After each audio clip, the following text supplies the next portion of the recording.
Creemos que los mayores desastres del celuloide ocurren en rascacielos en llamas o majestuosos barcos volcados. Pero el verdadero caos puede esconderse en un apacible lago de pesca. Y sobre todo en decisiones de rodaje absolutamente inexplicables. Ya te digo, a veces lo que pasa detrás de las cámaras es más catastrófico que la propia película. Bienvenidos a una nueva exploración en profundidad, aquí en Entre Líneas, el rincón donde desentrañamos los secretos ocultos tras la pantalla. Y hoy la inmersión nos lleva directamente a una obra muy particular, una rareza del año 1976, titulada Inundación, o Flood en su versión original. Una producción televisiva dirigida por Earl Bellamy, pero que llevaba el sello inconfundible del productor Irwin Allen, que por aquel entonces era el rey absoluto del cine de catástrofes. O sea, el hombre que ponía patas arriba cualquier decorado. Y a ver, la premisa aquí es engañosamente sencilla. Nos sitúan en un pintoresco pueblo pesquero en el estado de Oregon. Un pueblo que se enfrenta al colapso inminente de su presa de tierra, porque, bueno, no para de llover. Unas lluvias torrenciales constantes. Exacto. Y claro, el alcalde se niega en rotundo a vaciar el lago para aliviar la presión del agua, porque argumenta que eso arruinaría la lucrativa temporada turística. Una gestión brillante, desde luego. Esa decisión, por supuesto, desata la tragedia sobre todos los habitantes. Pero más allá de la trama, es el caldo de cultivo perfecto para analizar cómo la industria de la época intentaba adaptar la espectacularidad del cine a, digamos, los ajustados márgenes económicos de la televisión. Y es una adaptación fascinante, porque la obra es una mina de oro en cuanto a decisiones creativas desconcertantes. Y tenemos que empezar por el principio, literalmente los primeros segundos. Ay, los créditos, madre mía. Es que cuando concibes una gran producción de este tipo, la expectativa es presenciar una apertura majestuosa, algo que atrape al espectador al instante. Claro que prometa un espectáculo memorable. Pues Inundación nos regala unos títulos de crédito que son estéticamente de lo menos apetecible que se ha visto en la historia de la tele. Es que es incomprensible. La dirección de arte optó por presentar el título utilizando unas letras de un tono violáceo rarísimo. Sí, un color que choca muchísimo. Y están incrustadas sobre un fondo de lodo marrón, espeso, que parece que burbujea. O sea, es un inicio visualmente repelente para un producto que se vendía como el evento del año. En lugar de evocar la fuerza incontrolable de la naturaleza, te transmite una sensación de suciedad deprimente. Desde la psicología del color, es una elección que va en contra de cualquier manual para retener a la audiencia. Y justo después de obligarte a contemplar ese fango, el guión te presenta al héroe de la historia, el piloto de helicópteros Steve Branigan, interpretado por Robert Culp. Y aquí la cosa se vuelve de traca, porque la introducción de este personaje desafía cualquier noción básica de sentido común. A ver, él va sobrevolando la presa, nota algo raro, y al aterrizar descubre a un niño inconsciente en el suelo, sangrando visiblemente por la cabeza porque le han caído unas rocas. Lo lógico, cualquier protocolo básico, dictaría subir al herido al helicóptero y volar a toda pastilla al hospital. Sería la reacción esperable, claro.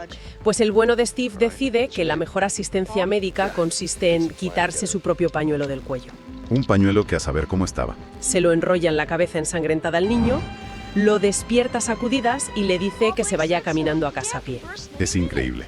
Es el equivalente a estar ahogándote en el mar, que llegue el socorrista y en lugar de darte un salvavidas, te ponga una tirita y te desee suerte nadando.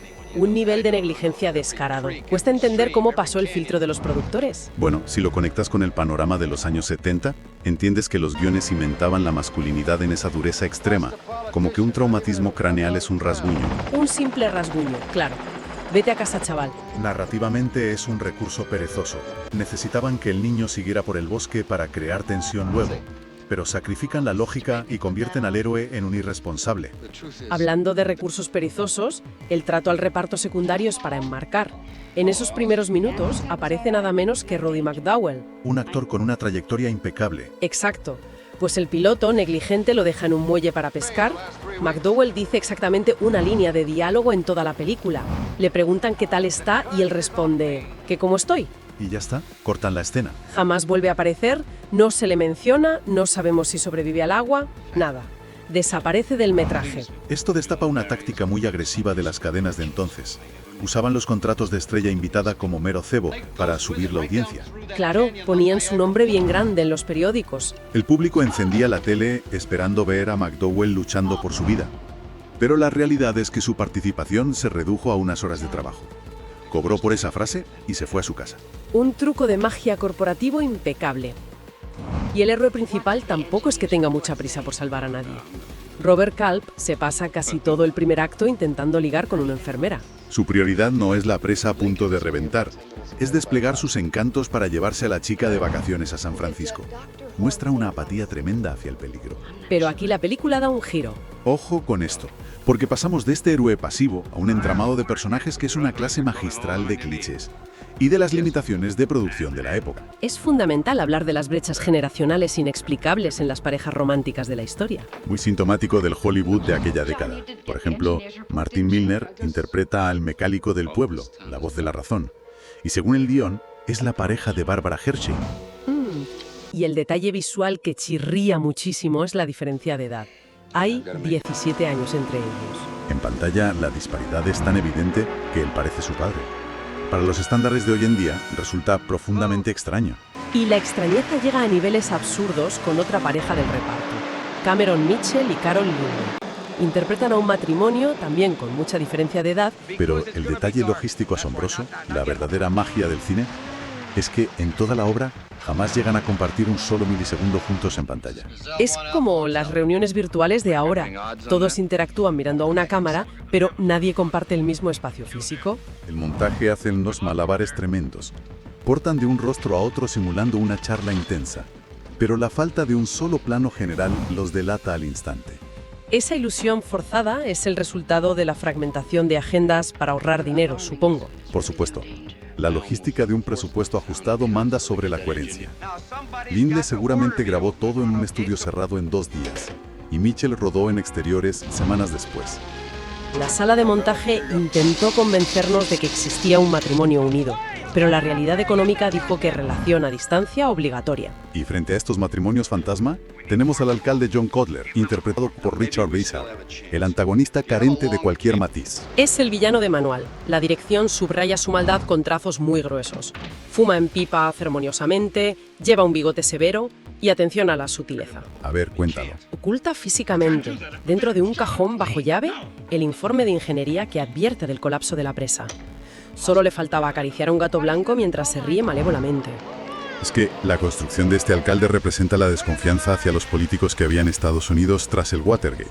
La gente estaba predispuesta a creer que esconderían informes vitales. Sí, su motivación de proteger el turismo pesquero tiene sentido sobre el papel. Pero construir un burócrata caricaturesco que esconde papeles en un cajón no me parece el pináculo de la sátira social. Es verdad que es pereza narrativa pura. Buscaban que el espectador odiara al personaje rápido. La sutileza no cabía en la tele de aquellos años. Necesitaban un culpable reconocible. Y esa misma falta de tiempo para lo complejo nos lleva a tropos súper evidentes, como la embarazada en apuros. Diseñado exclusivamente para manipular la tensión de la forma más básica. Ese tropo le toca a Carol Leonard. En una sincronización cósmica brutal, se pone de parto exactamente en el instante en que el agua arrasa el pueblo. Queda atrapada en su casa flotante. Y cuando el helicóptero por fin le lanza la cuerda, milimétricamente una pierna se le queda atascada bajo un mueble mientras el agua le sube a la barbilla.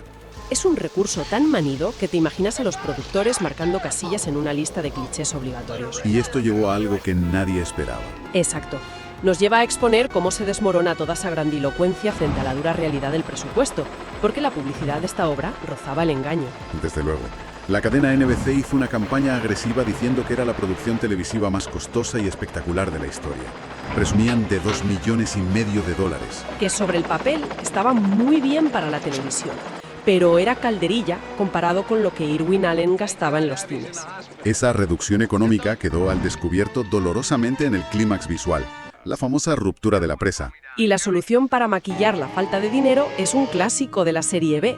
Básicamente, apagar las luces. Decidieron rodar la destrucción de las maquetas y miniaturas en plena noche cerrada. No fue una decisión estilística, fue para disimular la pobre calidad del plástico. Es que grabar agua a pequeña escala es una pesadilla física. Claro, la tensión superficial del agua no se puede encoger.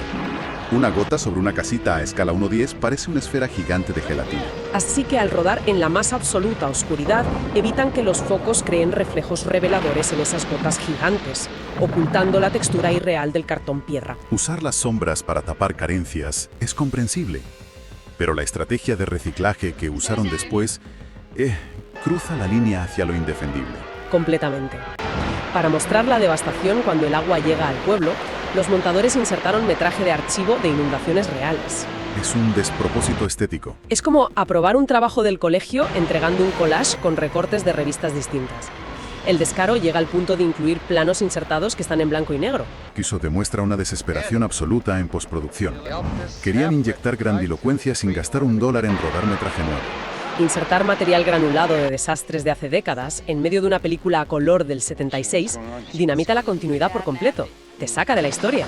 Y ese colapso de la continuidad nos lleva a otro problema masivo en el set: el comportamiento errático del agua con los actores en las calles. El agua mágica. El nivel de inundación cambia aleatoriamente entre cortes. En un plano general, el agua turbia les llega a la cintura. Cortan a un primer plano y apenas les cubre los tobillos. Y vuelven al plano general y el asfalto está casi seco. A ver, controlar fluidos en abierto es un dolor de cabeza. El agua se evapora, se filtra o inunda donde están los focos. Es evidente que perdieron la batalla logística frente a los elementos. Pero, ojo, a pesar de las calamidades técnicas, hay que reconocer un gran acierto. La autenticidad de las localizaciones, sin duda. Sí, lejos de usar platos de Los Ángeles, se fueron a rodar a escenarios reales en Oregón, calles auténticas de poblaciones como Eugene o Brownsville. Y eso impregna la película de una atmósfera rural genuina, un aire costumbrista muy tangible en las compras o los paseos iniciales. Aunque, irónicamente, esa misma autenticidad es la que hace que el contraste con las maquetas oscuras y el archivo en blanco y negro sea aún más grotesco. Aquí es donde todo se complicó. Sí, porque al llegar a la resolución, tras la destrucción, la historia asume un tono inusualmente lúgubre para la tele de la época, aplicando un castigo brutal al villano. Las directrices de las cadenas en el horario de máxima audiencia eran conservadoras. Si una autoridad cometía errores, le daban una vía de redención moral. Rara vez se permitía destruir su núcleo familiar de forma irreversible, pero aquí el karma actúa de forma implacable. La resolución es despiadada. La esposa del alcalde, interpretada por Teresa Wright, cae trágicamente al agua enfurecida. Mientras intenta aferrarse a algo buscando a su hijo desaparecido, la corriente se la lleva hacia una muerte inevitable. El alcalde, que solo pensaba en el dinero del turismo, no solo contempla la ruina de su pueblo, es castigado con la pérdida irreparable de su compañera, quedando devastado. Mostrar ese nivel de desolación, sin paños calientes, fue una transgresión muy impactante frente a los finales felices obligatorios de la pequeña pantalla. Es un golpe narrativo directo al estómago. Y fíjate, curiosamente, toda esta amalgama de decisiones erráticas prepara el terreno para la revelación más fascinante. El motivo por el cual esta obra esconde un trasfondo conceptual brillante que merece ser aplaudido, a pesar de sus carencias. Hay que rasgar la superficie de los errores técnicos para ver el giro psicológico que orquestó Irwin Allen en esta etapa. Él venía de llenar cines con premisas colosales, transatlánticos volcados por olas gigantes o rascacielos inmensos convertidos en antorchas de cristal y acero. Pero por su propia naturaleza, esas situaciones son escenarios excepcionales, peligros en los que un ciudadano normal raramente se va a encontrar. Claro, la probabilidad de enfrentarte a un fuego en la planta 130 de un edificio futurista o de bucear por un crucero invertido es estadísticamente irrelevante. Es un miedo de evasión. Exactamente. Y ese es el cambio de paradigma. Al trasladar su fórmula a la intimidad de los salones familiares, Allen comprendió que debía modificar el origen del pánico. Decidió que el peligro ya no estaría en lugares exóticos ni inalcanzables. El terror debía emanar de los elementos más cotidianos. Al escoger un modesto lago de pesca, contenido por una presa invisible, en un entorno rural apacible, logró que la amenaza invadiera la seguridad del hogar. Domesticó el desastre. Llevó al monstruo destructivo desde las postales de cine directamente al patio trasero de la audiencia. Y demostró que su genialidad no dependía de presupuestos gigantescos, sino de su afilada capacidad psicológica. Hizo que el espectador mirara por la ventana y sintiera recelo de las infraestructuras locales. Después de ver esto, un fin de semana de lluvias intensas o vivir cerca de un muro de contención, ya no son cosas neutras, se vuelven semillas de ansiedad. Al final, como decíamos al principio, se demuestra que no hacen falta colosales rascacielos en llamas para sentir el verdadero peso del caos. A veces basta con un pueblo extrañamente tranquilo, unas cuantas maquetas bañadas en oscuridad estratégica y el talento de un productor empeñado en hacernos dudar de la firmeza del suelo que pisamos. El pánico a la fragilidad de lo cotidiano es universal. Hoy las plataformas manejan presupuestos que rivalizan con el Producto Interior Bruto de algunos países, recreando catástrofes con fotorrealismo impecable. Y cabe plantearse si con tanta abundancia digital se ha evaporado parte del ingenio artesanal del medio, esa necesidad imperiosa de resolver problemas apagando las luces o insertando archivos antiguos. Es un debate súper interesante sobre si tener recursos infinitos adormece el ingenio o lo potencia. ¿Qué detalle de estas producciones clásicas os resulta más fascinante hoy en día? Os leemos en los comentarios. Y recordad, para quienes disfrutan profundizado aún más en los secretos del celuloide, en Entre Líneas disponemos de un área de miembros con ventajas exclusivas para seguir explorando juntos. Ha sido un análisis intenso, la verdad. Gracias por acompañarnos en esta exploración exhaustiva y hasta la próxima inmersión.